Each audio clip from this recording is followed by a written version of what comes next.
Une concurrence féroce est en cours pour définir une nouvelle ère dans les affaires internationales. Un petit nombre de pays, principalement la Russie, avec le partenariat de l'Iran et de la Corée du Nord, ainsi que la Chine, sont déterminés à modifier les principes fondamentaux du système international. Bien que leurs formes de gouvernance, leurs idéologies, leurs intérêts et leurs capacités diffèrent, ces puissances révisionnistes veulent toutes consolider leur régime autocratique chez elles et affirmer leur sphère d'influence à l'étranger. Elles souhaitent toutes résoudre leurs conflits territoriaux par la coercition ou la force et transformer en arme la dépendance économique et énergétique des autres pays. Et elles cherchent toutes à éroder les fondements de la force des États-Unis. Leur supériorité militaire et technologique, leur monnaie dominante et leur réseau inégalé d'alliances et de partenariats. Bien que ces pays ne constituent pas un axe et que l'administration ait clairement indiqué qu'elle ne recherchait pas la confrontation entre blocs, les choix que font ces puissances révisionnistes signifient que nous devons agir de manière décisive pour éviter ce résultat.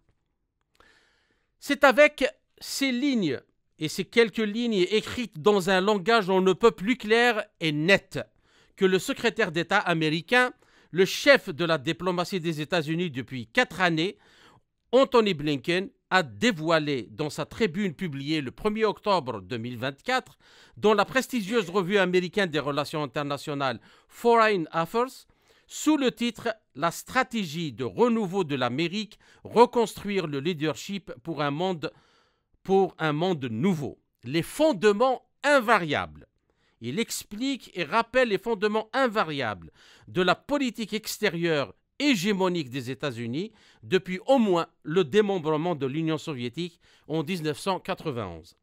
Et d'ajouter, je cite, « Lorsque le président Joe Biden et la vice-présidente Kamala Harris sont arrivés au pouvoir, ces puissances révisionnistes remettaient déjà en cause les intérêts américains. Ces pays étaient convaincus que les États-Unis étaient en déclin irréversible sur le plan intérieur et qu'ils étaient séparés de leurs amis à l'étranger. Ils voyaient une population américaine qui avait perdu confiance dans ses gouvernements, une démocratie américaine polarisée et paralysée, et une politique étrangère américaine qui sapait les alliances, les institutions internationales et les normes que Washington avait construites et défendues. Fin de citation. Dans le même texte, Anthony Blinken fait part aux lecteurs de l'essentiel du travail accompli par l'administration Biden pour contenir les politiques subversives, entre guillemets, des ennemis stratégiques des États-Unis. Selon lui, l'un des piliers de la stratégie de l'administration Biden était de revigorer et de réimaginer le réseau des relations des États-Unis, permettant à Washington et à ses partenaires d'unir leurs forces pour promouvoir une vision commune du monde et de revitaliser avec vigueur et de rivaliser avec vigueur, mais de manière responsable contre ceux qui cherchent à la saper. Fin de citation. Dans le même sens, le chef de la diplomatie américaine explique, je cite, que pour mener une concurrence vigoureuse, les États-Unis doivent utiliser tous les instruments de leur puissance pour faire avancer leurs intérêts. Cela signifie renforcer leur dispositif de force, leurs capacités militaires et de renseignement, leurs sanctions et leurs outils de contrôle des exportations, ainsi que leurs mécanismes de consultation avec leurs alliés et partenaires afin que le pays puisse dissuader de manière crédible toute agression et, si nécessaire, se défendre contre elle. Bien que Washington ne cherche pas à gravir les échelons de l'escalade, il doit se préparer à un risque accru et le gérer. Fin de citation. Et de préciser, Anthony Blinken pointe la Chine, qui est le seul pays qui a l'intention et les moyens de remodeler le système international. Le président Biden, selon lui, a clairement indiqué dès le début que nous traiterions Pékin comme le défi de rythme des États-Unis, leur concurrent stratégique à long terme le plus important. Concernant la Russie, poursuit-il, nous ne nous faisions aucune illusion quant aux visées revanchardes du président Vladimir Poutine, ni quant à la possibilité d'un reset. Nous n'avons pas hésité à agir avec force contre les activités déstabilisatrices de Moscou, notamment ses cyberattaques et son ingérence dans les élections américaines. Dans le même temps, nous avons œuvré à réduire le danger nucléaire et le risque de guerre en prolongeant le traité New START et en lançant un dialogue sur la stabilité stratégique. Fin de citation. Enfin, Blinken affirme que son pays, je cite, fait preuve de la même lucidité dans le dossier de l'Iran et de la Corée du Nord. Nous avons accru la pression diplomatique et renforcé la position de force de l'armée américaine pour dissuader et contraindre Téhéran et Pyongyang. Ainsi, analyser en profondeur ce texte, où il y a incontestablement, nous ne pouvons pas ne pas le dire, de mensonges, notamment par omission, j'ai le plaisir de recevoir Karine Béché-Golovko, professeure de droit invitée à l'Université d'État de Moscou. Karine Béché-Golovko, bonjour et merci d'avoir accepté de nous accorder cet entretien. Bonjour, merci pour l'invitation. Alors, la première question, donc j'ai pris juste l'essentiel, hein, l'article est très très grand, il fait 7 pages, 8 pages. Alors, à lire et à en croire, donc M. Blinken, les États-Unis sont la nation qui promeut la paix, la justice, l'intérêt de tous les pays du monde, contrairement à leurs ennemis, je cite, entre guillemets, la Russie, la Chine, l'Iran et la Corée du Nord, qui défendent la loi, selon lui, la loi, dans le sous-entendu, ils défendent la loi de la jungle dans la conduite des affaires du monde. Alors, qu'en pensez-vous? Je trouve que c'est quand même une magnifique œuvre de propagande. Déjà, elle est extrêmement bien structurée. C'est une propagande qui était extrêmement bien posée. Et on voit ici tous les éléments de discours habituels, mais qui finalement justifient quoi? Qui justifient cette organisation centrée d'un monde unique autour des États-Unis. Les États-Unis protègent ce monde, oui, leur monde. C'est-à-dire quand ils sont le centre et que les autres pays sont les satellites. Dans ce cas-là, il y a la paix, puisque les pays sont dominés. Dans ce cas-là, il y a, entre guillemets, la prospérité, en tout cas leur prospérité, puisqu'ils peuvent utiliser les satellites dans leur intérêt. Et dans ce cas-là, effectivement, ils sont, entre guillemets, légitimes à combattre les autres, ces barbares, qui osent remettre en cause leur hégémonie, puisque nous sommes dans un rapport de force et que pour cela, comme on le voit partout, ils utilisent les pays dominés, notamment l'Europe, pour justement défendre et être cette espèce de fort avancé qui doit défendre, même militairement s'il le faut, les intérêts américains. Donc c'est en fait une espèce d'acte de contrition parce que finalement Blinken ici est quand même d'une honnêteté politique absolument surprenante. Si on regarde un petit peu quand même un peu plus en détail, il dit très clairement les choses. Certains pays sont déterminés à modifier les principes fondamentaux du système international. C'est-à-dire, le système américain. Absolument. C'est-à-dire de ce système issu de la Seconde Guerre mondiale qui a posé un certain nombre de mécanismes quand alors il y avait une alternative entre d'un côté le bloc de l'Est autour de l'URSS, de l'autre côté le bloc de l'Ouest autour des États-Unis. À la chute de l'URSS, ce système international est devenu un système qui permet le fonctionnement du seul centre de pouvoir qui est resté après la disparition du centre de pouvoir à l'Est, c'est-à-dire du centre de pouvoir atlantiste. Donc évidemment, ils n'ont pas envie que d'autres le remettent en cause, puisque c'est justement cette carcasse et juridique et institutionnelle internationale qui portent leur système de gouvernance. De la même manière, et de façon tout à fait logique, ils appellent donc les autres pays, notamment la Russie, des puissances révisionnistes, puisqu'elles veulent remettre en cause ce système de gouvernance qui leur est favorable. Et ils le disent très clairement, elles cherchent toutes à éroder les fondements de la force des États-Unis. Donc, en fait, ils en appellent tous à devoir défendre quoi? La force des États-Unis. et protéger donc les fondements de cette force. Ici, il y a donc une honnêteté vraiment absolument surprenante. Et on voit aussi que il y a à la fois une espèce de mise en avant, je dirais presque artificielle, de la Chine afin de dénigrer un peu la Russie pour jouer derrière sur ce rapport Chine-Russie en disant que la Chine, le seul pays qui a l'intention et les moyens de remodeler le système international, ça fait rire. La Chine n'est pas porteuse d'un modèle alternatif au modèle de globalisation. Le seul modèle qu'elle a porté, c'est celui lors du Covid. Et celui lors du Covid, avec la surveillance de la population, avec les masques. C'est pas tout à fait un modèle qui soit viable, on va dire, à l'international, d'autant plus que c'est un modèle qui a été repris par ce modèle globaliste déjà.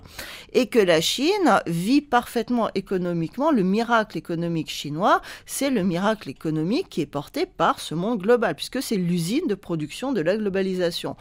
Donc, il y a quand même, c'est une mise en avant artificielle de la Chine comme un soi-disant grand ennemi, c'est toujours assez amusant.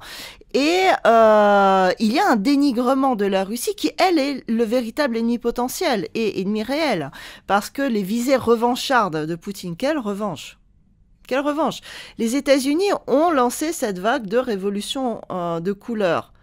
Ils se sont plantés en Ukraine. On va dire les choses comme elles sont. Ils se sont plantés parce que leur révolution de couleur en 2004 n'a pas fonctionné. Il a fallu refaire en 2014 et cette fois-ci dans le sang. Ça a conduit à une perte territoriale pour l'Ukraine qui sinon n'aurait eu aucune perte territoriale. C'est quand même la politique américaine qui a conduit à l'implosion et l'explosion de l'Ukraine. C'est pas la Russie. La Russie, elle bougeait pas. La Russie, elle négociait des accords de transit de gaz avec l'Ukraine. Point barre. Donc, si l'Ukraine... se sont passés quand même 8 ans. Tout à fait. Et au fur et à mesure, plus ça a continué, cette politique, plus, justement, l'Ukraine perd de territoire et perd de population. Donc, là, on voit qu'on arrive à l'autre chose, c'est que ce n'est pas la question de la revanche de Poutine. Poutine n'a aucune revanche. En revanche, les États-Unis sont mal. Parce que c'est un échec, cette politique de révolution de couleur. Et ainsi, il provoque la guerre. Il provoque l'instabilité, contrairement à ce qui est annoncé dans le discours de Blinken. Et cela va jusqu'à mettre actuellement un risque nucléaire réel sur la table, quand même. Absolument. C'est le résultat de cette politique. Absolument. Bien. Alors, pour aller justement et bien décortiquer, et là, nous ne pouvons qu'être d'accord avec vous que, bien qu'il y a beaucoup d'omissions dans ce qu'il dit, mais il expose clairement, en tout cas, les visées de l'hégémon. Alors, Blinken, dans son texte, accuse directement, et sans prendre de gants, le président Poutine de tenter de rayer. Il dit, Poutine tente de rayer l'Ukraine de la carte. Et à ce titre, donc, il pointe également la décision de la Chine de fournir d'abord une couverture à la Russie avant d'alimenter son agression, ce qui a, selon lui, accéléré la convergence de vues entre les pays asiatiques et européens sur la gravité.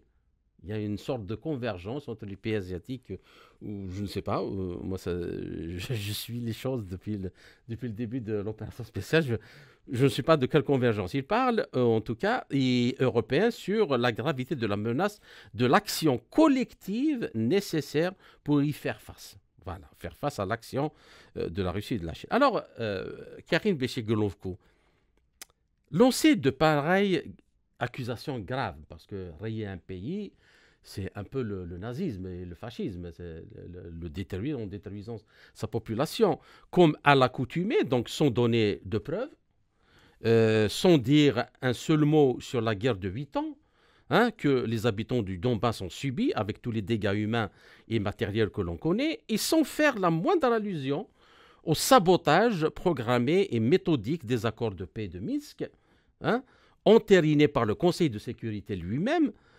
N'est-ce pas prendre un peu les gens pour des imbéciles ou pour des débiles? Alors, qu'en pensez-vous? Alors, il faut rappeler que les États-Unis sont actuellement dans une période électorale et le résultat de l'élection n'est pas certain. Donc, il est nécessaire actuellement pour l'administration qui peut être sortante, dont Blinken fait partie, de poser un certain discours, d'établir, on va dire, une certaine histoire et ainsi de conditionner l'opinion publique pour légitimer ce qui est mis en face. Donc, dans ce discours posé par les États-Unis, la Russie est l'agresseur.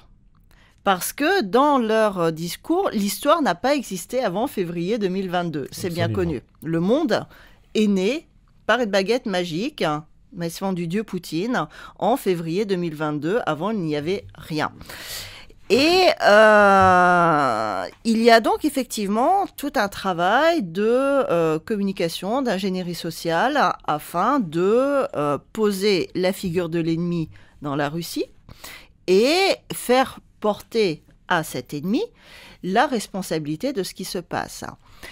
Ainsi, l'Ukraine est présentée comme un pays qui aurait toujours été indépendant. Si vous lisez Wikipédia, c'est assez impressionnant parce que, par exemple, en ce qui concerne la question du rattachement possible de l'Ukraine à l'OTAN, l'on apprend qu'en 92, l'Ukraine s'est rapprochée de l'OTAN quand elle a retrouvé son indépendance. Ouais. Et où l'avait-elle perdue et à quel moment? Parce que ça faisait un millénaire qu'elle faisait partie de la Russie. Donc je ne vois pas très bien de quelle indépendance elle pouvait avoir retrouvé. Le seul moment où elle a eu quelques années d'indépendance, c'est pendant la guerre civile, à la chute de l'Empire. Difficile de parler d'une indépendance à ce moment-là, puisque c'est une période de chaos. Et en plus, il y avait une forte domination allemande déjà à ce moment-là, puisqu'elle a été instrumentalisée aussi contre la Russie. L'autre période, si on parle d'indépendance, c'est lors de l'occupation nazie pendant la Seconde Guerre mondiale, pendant quelques années aussi. Ouais. Alors, est-ce que Wikipédia, qui est quand même la bouche du pouvoir atlantiste, fait le lien entre le régime actuel en Ukraine et le régime d'occupation nazie à l'époque? Ça serait intéressant, mais il faudrait poser la question à Freud dans ce cas-là. Toujours est-il que donc, il y a une négation, une reconstitution, donc à la fois de l'Ukraine comme un pays qui serait indépendant, on ne sait pas très bien de qui, en tout cas d'elle-même, manifestement, aujourd'hui. Et d'une Russie qui serait agresseur. On oublie 2004 et la Révolution Orange, quand les organismes internationaux, notamment l'OSCE, a conditionné l'éclatement et l'écrasement du système politique en Ukraine, naissant, puisque nullifier le résultat des élections en imposant un troisième tour par la rue. C'est le meilleur moyen de détruire un pays politiquement. Ensuite, en 2014, avec le renforcement des programmes de l'OTAN, il y a eu l'organisation sous couvert et sous protection des États-Unis et des puissances européennes d'un Maïdan qui a été un coup d'État par la force qui a écrasé les institutions. Les partis politiques d'opposition ont été interdits. Les opposants ont été physiquement persécutés. La population qui s'opposait a été physiquement sous la menace d'une destruction physique totale. On se rappellera quand même qu'en 2014, c'est ce qu'il y avait à l'époque de l'armée ukrainienne avec les tanks, avec l'aviation ukrainienne qui a été envoyée contre les populations de l'Est pour les détruire, pour les tuer. Ceux qui relevaient la tête, on a vu à Odessa ce qui s'est passé. Donc, il y a effectivement une occupation de l'Ukraine, c'est une occupation atlantiste de l'Ukraine, et le pays est instrumentalisé pour tuer tout ce qu'il y a de russe dans la population. Le problème est que c'est historiquement un pays russe. C'est un territoire russe. Donc, ce pays ce territoire est utilisé en fait pour se détruire et ainsi détruire le cœur de la Russie, le cœur du monde russe et toucher Moscou, puisqu'il n'y a rien de pire qu'une guerre fratricide. Donc, quand on entend ces accusations portées par Blinken contre la Russie qui voudrait rayer l'Ukraine de la carte, il me semble que cela fait quand même depuis 2004 que les États-Unis et les puissances atlantistes travaillent méthodiquement et avec, on va dire, un certain succès quand même, reconnaissons-le, au fait de rayer l'Ukraine de la carte. D'accord. Bien. Alors, dans le même sens, dans la même lignée d'idées, le secrétaire d'État américain affirme que la Chine, la Russie, l'Iran et la Corée du Nord ont des histoires donc compliquées, internes, il veut dire internes, et des intérêts divergents. Et leur partenariat entre eux n'ont rien à voir avec l'architecture d'alliance de longue date des États-Unis. Alors, sous leurs grandes prétentions d'amitié et de soutien, les relations de ces pays sont en grande partie transactionnelles. Il veut dire, c'est-à-dire juste commerciales et des alliances de conjoncture quand il y a un intérêt à échanger, et c'est tout. Donc, et leur coopération implique des compromis et des risques que chacun peut trouver de plus en plus déplaisants au fil du temps. Donc, et pourtant, les 4 révisionnistes partagent un engagement constant envers l'objectif primordial de défier les États-Unis et le système international, c'est-à-dire, sous-entendu, le système qu'ils ont mis en place. Ce qui continuera à motiver leur coopération, en particulier lorsque les États-Unis et d'autres pays s'opposeront à leur révisionnisme. Alors, moi, quand même, il y a quand même des faits. Hein.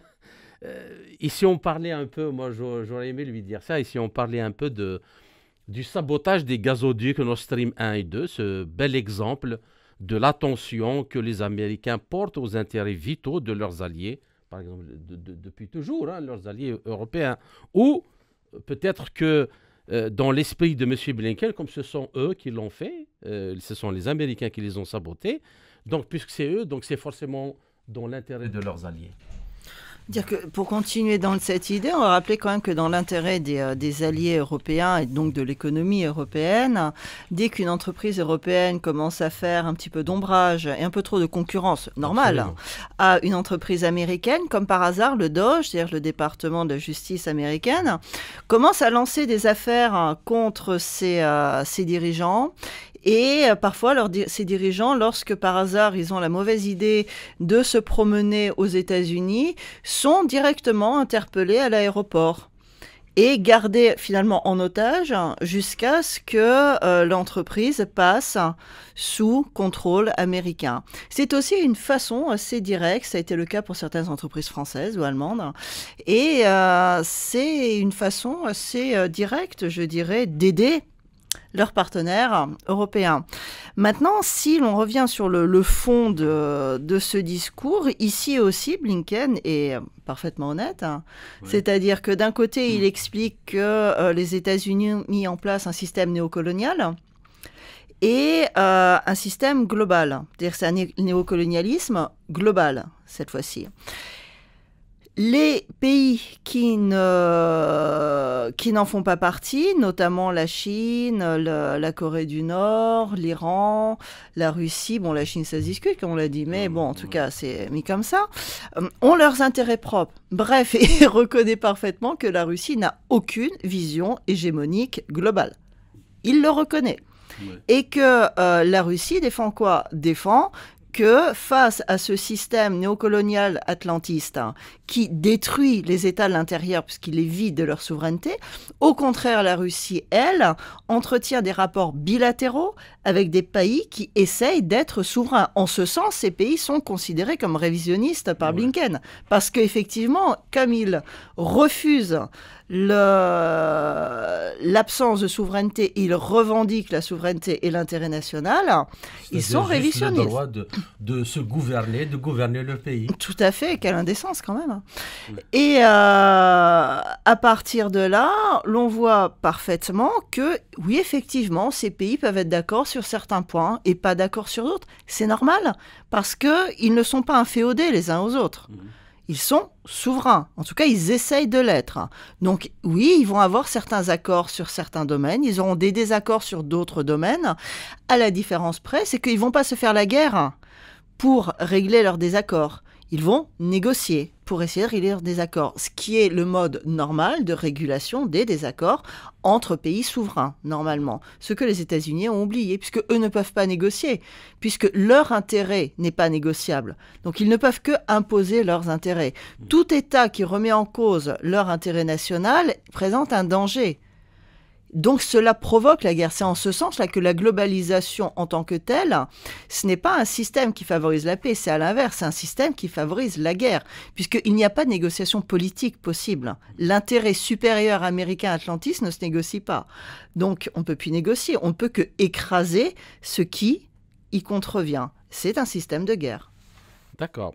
Alors la dernière question de la première partie, dans le même article, donc, Blinken dit: dès le premier jour, le président Biden et la vice-présidente Harris ont fait un choix fondamental, c'est-à-dire dans un monde plus compétitif et plus explosif, les États-Unis ne peuvent pas faire cavalier seul. Si l'Amérique veut protéger sa sécurité et créer des opportunités pour sa population, elle doit se tenir aux côtés de ceux qui ont intérêt à un monde libre. Voilà. Ouvert, sûr et prospère, et tenir tête à ceux qui menacent ce monde. Explique donc Anthony Blinken dans la même tribune du Foreign Affairs.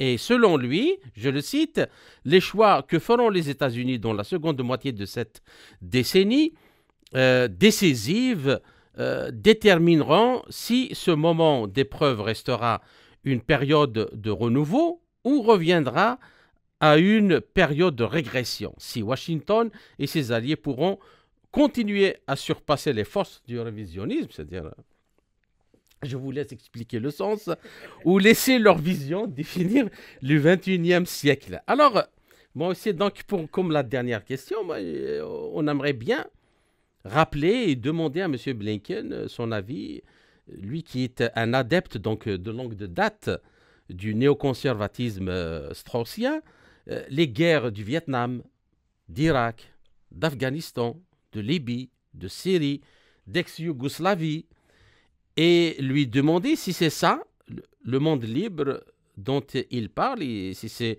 ce genre de choses donc, qu'il souhaite voir dans les 50 prochaines années dans le monde.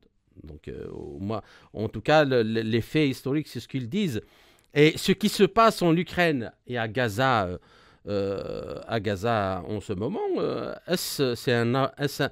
sont-ils un avant-goût de ce monde dont ils rêvent Oui, parfaitement. C'est parfaitement, c'est le monde dont ils rêvent, c'est-à-dire un monde qui soit écrasé, un monde qui soit soumis, un monde qui soit complètement à la botte des États-Unis et défendre les intérêts américains. Ils le disent très clairement, les États-Unis ne peuvent pas faire cavalier seul. Bref, les États-Unis, pour maintenir leur puissance et leur hégémonie, ne peuvent être que le centre. Ils ont donc besoin d'avoir des satellites. Et ces satellites... La géométrie de l'Empire. Absolument. Et ces satellites sont, entre guillemets, libres dans la mesure où ils sont d'accord avec le centre. S'ils ne sont pas d'accord, ils sont écrasés et on met en place des élites qui sont beaucoup plus confortables. On rappellera aussi que dans toutes ces guerres, il y a une dimension politique, mais il y a aussi une dimension économique.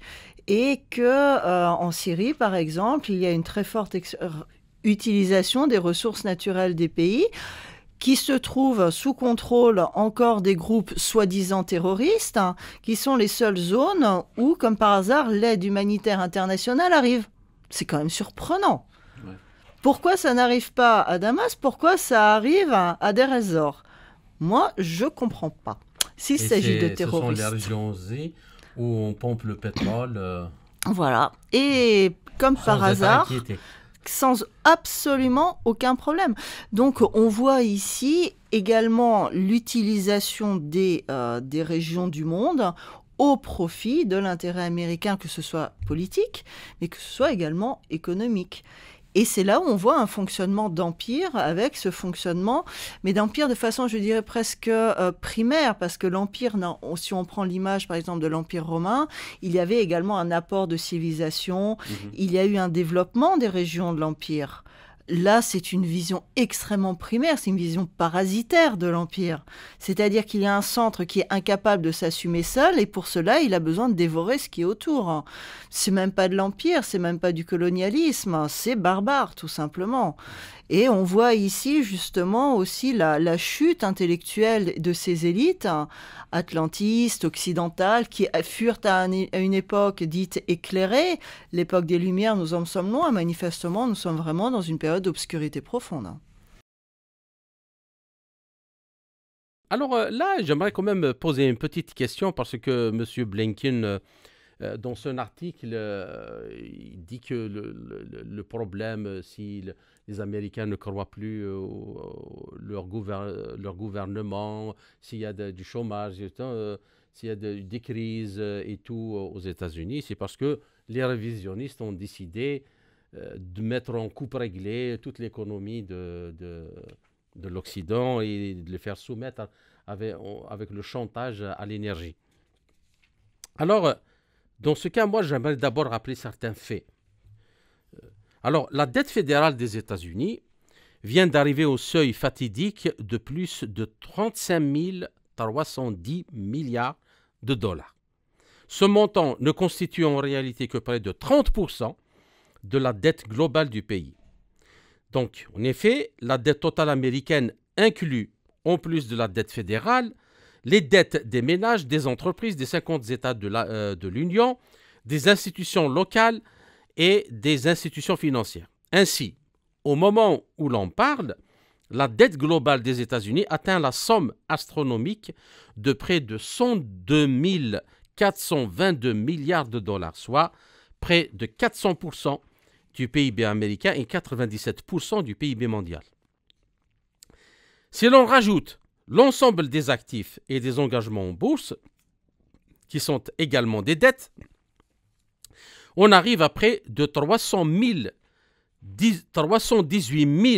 422 milliards de dollars. Donc, soit près de 1200% du PIB américain et près de 290% du PIB mondial.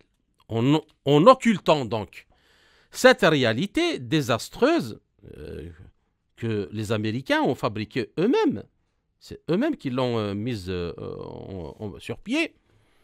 Donc M. Blinken rappelle dans son article que la coalition mondiale qui soutient l'Ukraine est l'exemple le plus frappant de partage des charges que j'ai vu dans ma carrière. Alors que les États-Unis ont fourni 94 milliards de dollars pour soutenir l'Ukraine, depuis l'invasion à grande échelle de Poutine, les partenaires européens, asiatiques et autres ont contribué à hauteur de près de 148 milliards de dollars. Donc, la crise est énorme. C'est l'apocalypse qui se prépare, mais n'empêche, on arrive à trouver l'argent pour faire la guerre. Alors, est-ce que ça, ce n'est pas marcher cul par-dessus tête, passez-moi l'expression, d'autant plus que M. Blinken explique que ce sont les pays révisionnistes, notamment la Chine et la Russie, qui sont les responsables de la crise économique et financière du monde libre. Alors effectivement, ça soulève un certain nombre de questions. Parce qu'on va dire que l'inquiétude que Blinken a par rapport au système américain, le manque de confiance de la population dans les élites, la crise économique, la crise sociale, avec derrière en perspective la crise politique, c'est un diagnostic que l'on peut porter également pour tous les pays européens. C'est-à-dire en fait pour tous les pays qui suivent le modèle néolibéral, ce modèle idéologique qui porte la gouvernance globale. Et cela a mis en place un système qui n'est pas viable. Parce que quand vous dites effectivement que rien que la dette américaine, qui est le centre de ce monde et de ce modèle, représente près de 290% du PIB mondial, cela montre que le système mis en place est un système qui n'est pas viable. Ouais. Et je dirais que presque à ce moment-là, on n'est plus à quelques milliards près de plus ou de moins pour l'Ukraine, parce que de toute façon, le bateau est en train de couler. Donc que vous fermiez une petite écoutille ou que vous ouvriez une petite écoutille, ça ne le fera couler le bateau ni plus vite, ni moins vite. Ce que, en revanche, effectivement, Blinken refuse de comprendre et de dire, et c'est logique, c'est que ils ont sapé le système libéral économique, puisque nous ne sommes plus dans un système d'économie libérale.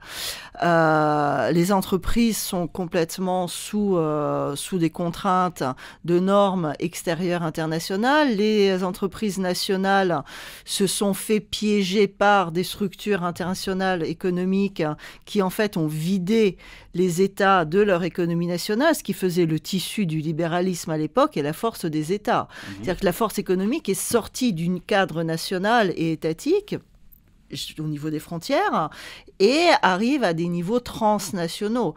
Donc, il y a effectivement une économie hors sol qui est mise en place et on voit que cette économie ne fonctionne pas. C'est pour ça que les pays qui étaient riches dans le cadre de l'économie libérale, à l'époque, maintenant, comme les pays européens, l'Occident en général, sont des pays qui s'appauvrissent. Et c'est logique. Et ça ne peut pas fonctionner autrement. De toute façon, il ne peut pas y avoir d'autres résultats. Ce que Blinken oublie de dire, c'est que les dernières mesures qui ont été prises contre la Russie, notamment avec les sanctions, et la dernière goutte, c'est avec le gel des actifs russes et l'utilisation des avoirs de ces actifs, est en train d'achever les économies, surtout européennes, puisque cette partie impacte essentiellement l'économie européenne et pas l'économie américaine. Ils ne sont pas fous quand même, ils ne vont pas se tirer complètement une balle dans le pied. Ils préfèrent tirer une balle dans le pied des Européens, c'est quand même moins douloureux pour eux. Et effectivement, on voit derrière cela les prix de l'énergie qui ont flambé, une déstabilisation des marchés financiers. Et ça n'est que le début. Donc derrière, nous avons une baisse de la production, une hausse des coûts de production, ce qui provoque du chômage, ce qui provoque une hausse des prix à la consommation qui est absolument phénoménale en Europe aussi, qui est évidemment pas suivie par une hausse des salaires. Donc derrière, nous avons en perspective une véritable crise sociale majeure. Comment pourra être gérée cette crise sociale? Soit par la mise en place d'un État totalitaire qui ne sera plus soft du tout, d'un régime totalitaire, et les États européens qui sont des carcasses vides, en fait, sont des instruments qui sont utilisés, seront alors simplement utilisés pour calmer et écraser la population et le mécontentement social. Donc nous sommes face à un système qui est en fin de vie. Et ce système n'a aucune sortie possible. C'est-à-dire, on ne peut pas le réparer, on ne peut pas l'améliorer, on ne peut pas enlever certains défauts pour que finalement ça fonctionne. C'est un système qui structurellement, foncièrement, ce système néolibéral ne peut pas fonctionner. Le seul moyen pour nous d'en sortir, c'est de l'achever. C'est la seule chose à faire. D'accord. Alors, les effets déstabilisateurs de l'affirmation et de l'alignement croissant des révisionnistes vont bien au-delà de l'Europe et de l'Asie. Donc, c'est ce que explique M. Blinken. Et puis, pour lui, en Afrique, la Russie a envoyé ses agents et ses mercenaires extraire de l'or et des minéraux essentiels, diffuser de fausses informations. Apparemment, nous y contribuons. De fausses informations et ceux qui tentent de renverser des gouvernements démocratiquement élus, plutôt que de soutenir les efforts diplomatiques visant à mettre fin à la guerre au Soudan. La pire crise humanitaire au monde, Moscou alimente le conflit armé, armant les deux camps, selon lui.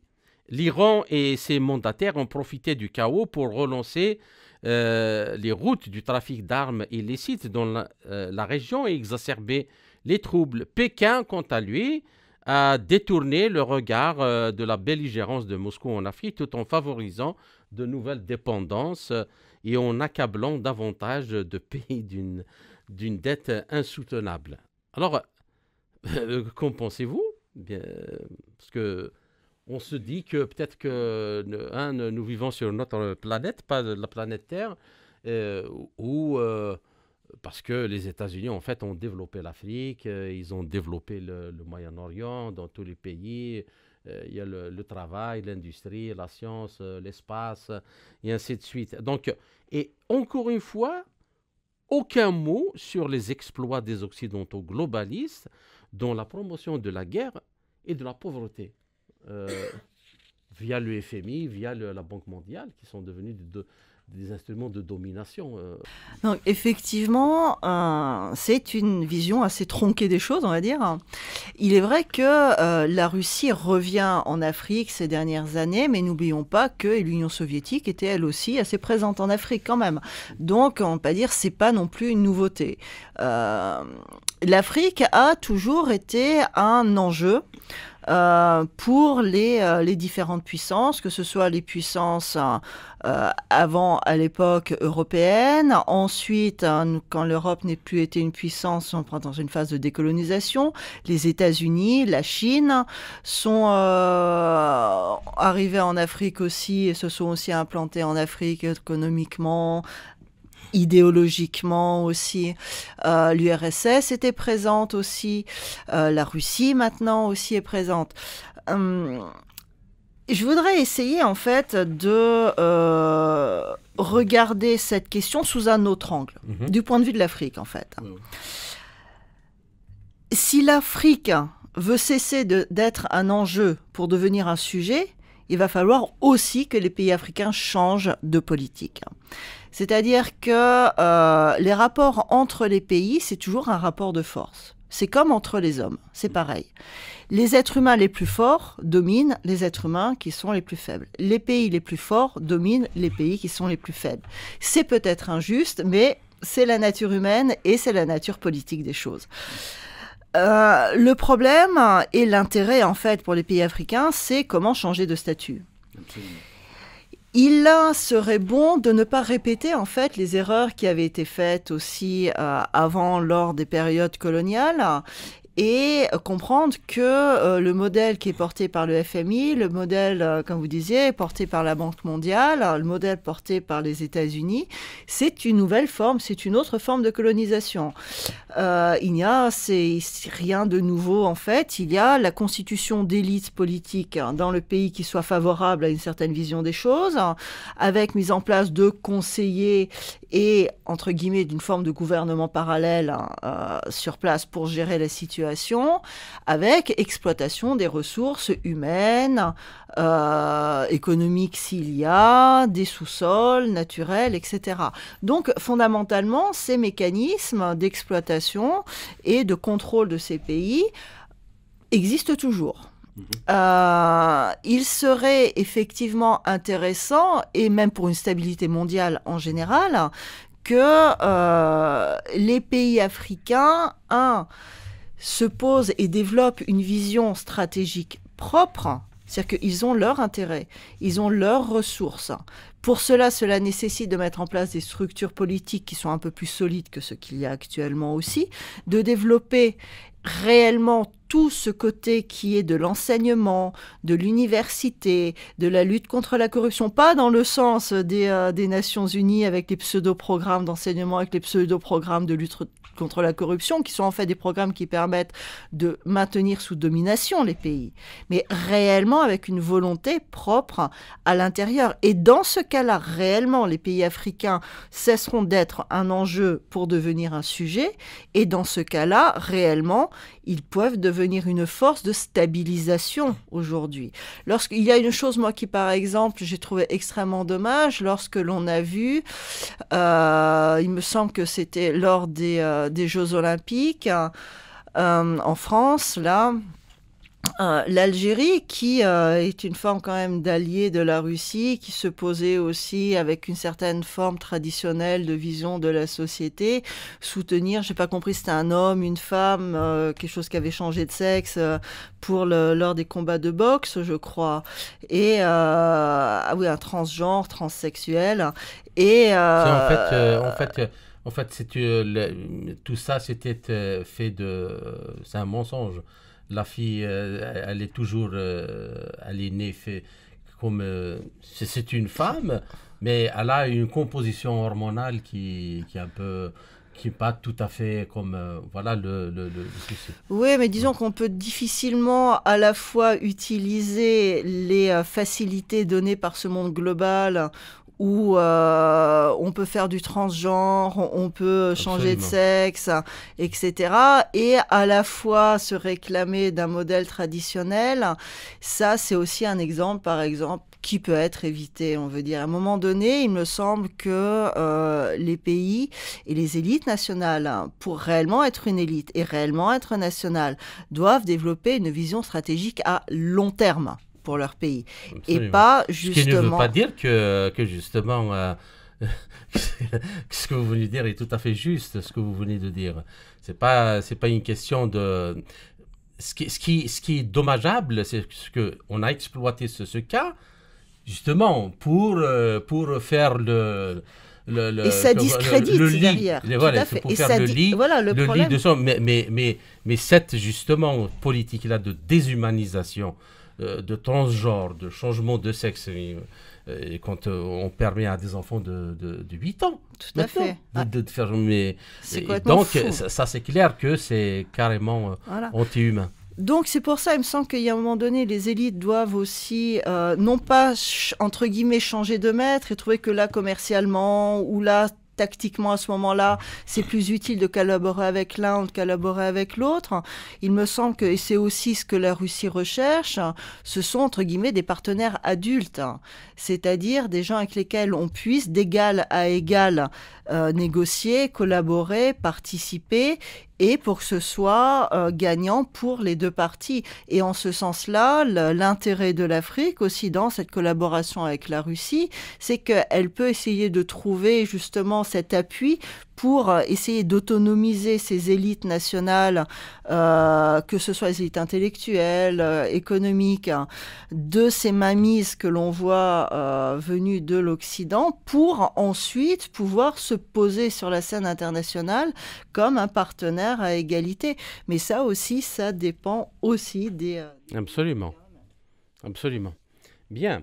Alors, la question suivante, donc M. Blinken dit également dans le même article, je le cite, « Le révisionnisme se manifeste de manière encore plus intense au Moyen-Orient. La Russie a autrefois soutenu les efforts du Conseil de sécurité de l'ONU pour limiter les ambitions nucléaires de l'Iran. Aujourd'hui, elle favorise le programme nucléaire iranien et ses activités déstabilisatrices. La Russie est également passée du statut de partenaire proche d'Israël à celui de partenaire du Hamas. » Bon, après l'attaque du 7 octobre, donc ça alarme le chef de la diplomatie américaine.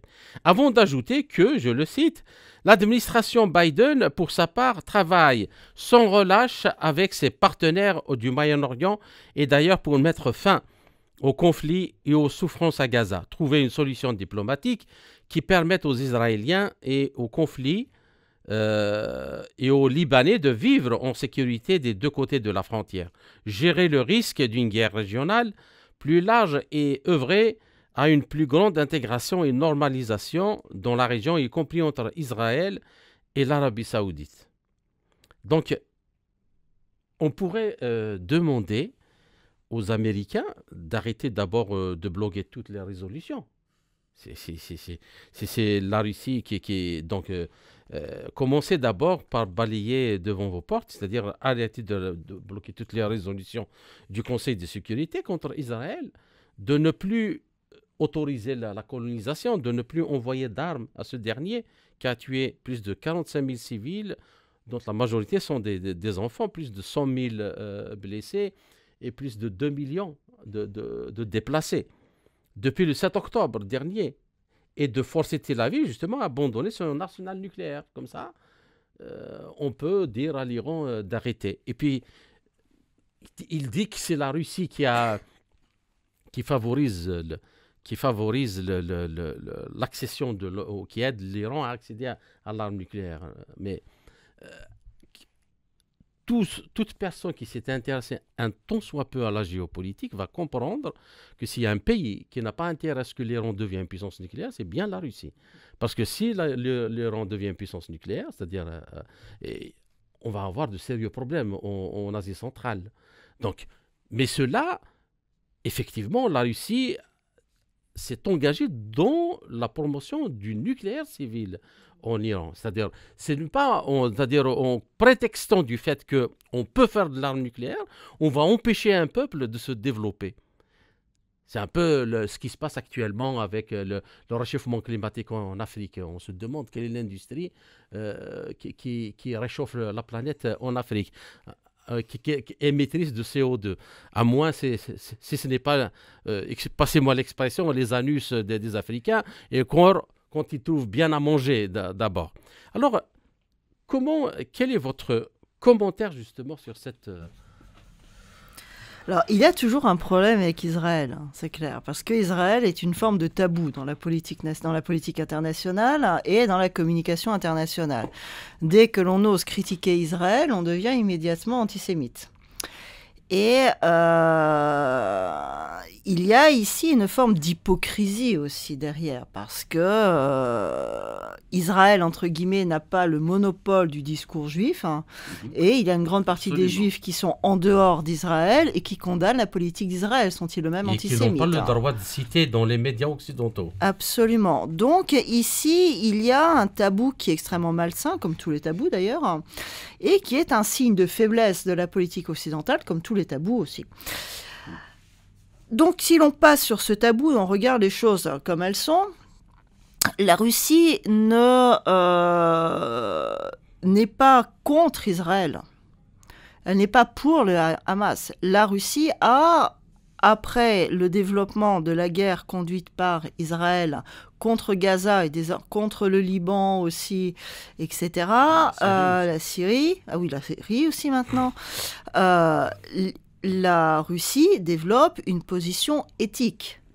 Le droit de se défendre n'implique pas un droit au génocide. Ce sont deux choses complètement différentes.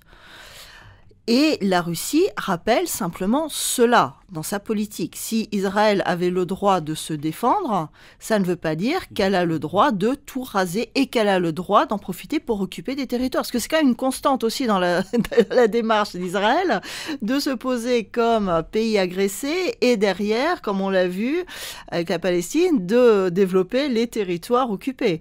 On l'a vu aussi, pourquoi déposer un drapeau sur un village dans le sud du Liban? C'est quoi le rapport? Pourquoi? Est-ce que ça défend son intérêt national? Il va falloir remonter jusqu'à Beyrouth maintenant pour qu'elle défende son intérêt national. Non, nous sommes ici dans une guerre conduite par Israël, qui est une guerre de pouvoir, tout simplement, qui a utilisé un fait, qui l'a instrumentalisé. Il faudra d'ailleurs encore après réellement déterminer la gravité de ce fait dès le départ, parce que nous avons pour l'instant des visions qui sont partisanes, de part et d'autre, et on ne sait pas exactement, réellement, concrètement, ce qui a été fait et quelle était la gravité réelle de la chose. Et ça aussi, c'est important, parce que c'est important derrière pour déterminer la légitimité de la réponse. Mais dans tous les cas, quelle qu'ait été l'attaque du Hamas le 7 octobre, dans tous les cas, ça ne justifie pas un génocide. Et ce qui se passe actuellement, c'est un génocide. Ce qui d'ailleurs est dit par les responsables israéliens, concrètement, quand ils disent qu'ils veulent détruire, écraser une partie du Hamas et que tout le Hamas, et que cela passe par le nettoyage de Gaza. Point. Ils considèrent a priori que tout Palestinien est un membre du Hamas. Donc cela rentre, selon les conventions de Genève, dans la définition du génocide. Après, dans quelle mesure peut-on arrêter une guerre par une résolution de l'ONU? Ça, je n'y crois pas non plus. Mais en tout cas, il serait bon, effectivement, de montrer un petit peu plus de maturité politique de la part des États-Unis, s'ils ne soutiennent pas ce génocide. Mais il semblerait que les États-Unis ne soient pas un génocide près, parce que ce qui se passe en Ukraine ne les dérange pas non plus. Au contraire, ils fournissent les armes pour détruire pour détruire le peuple ukrainien aussi, parce que c'est quand même principalement le peuple ukrainien pour l'instant qui est ciblé par les armes fournies par les pays de l'OTAN. Et cela ne dérange absolument personne non plus. Ils soutiennent de la même manière Israël et les pouvoirs à Kiev qui mènent des politiques et qui ont un discours de ségrégation raciale, anti-russe d'un côté et anti, entre guillemets, Hamas, mais c'est clair que c'est lié directement aux questions palestiniennes et que derrière derrière l'appellation Hamas, il y a une connotation ethnique extrêmement claire du côté israélien.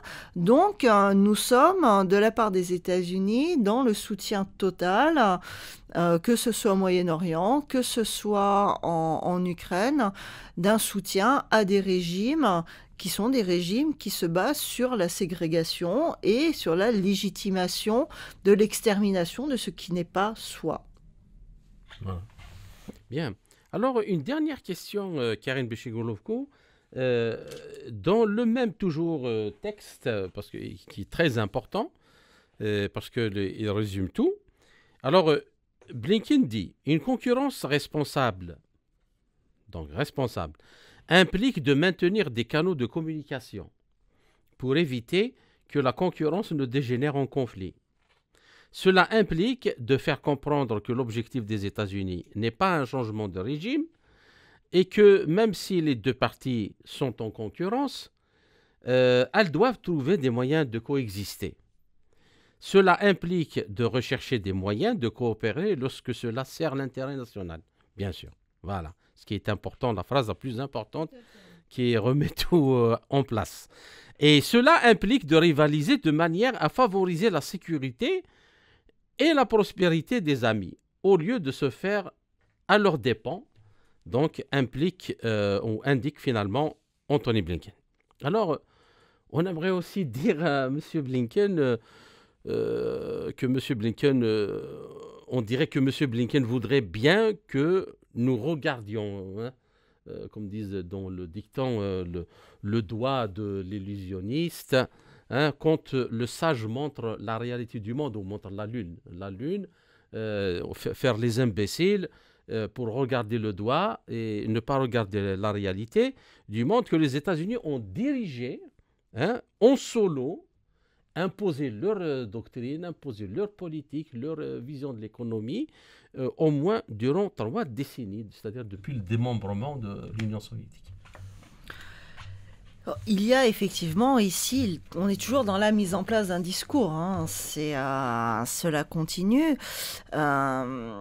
C'est amusant quand même de l'entendre parler de canaux de communication quand l'on se souviendra que tout l'hiver 2021 et le début 2022 a été consacré par la Russie justement à la tentative de trouver un accord permettant de garantir sa sécurité.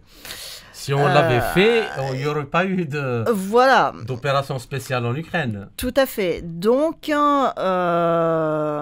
il semblerait que la question de la concurrence et des canaux de communication ne doivent être interprétés effectivement, comme vous l'avez dit, que du côté de cette petite phrase, lorsque cela sert l'intérêt national, rajoutons, des États-Unis. Oui.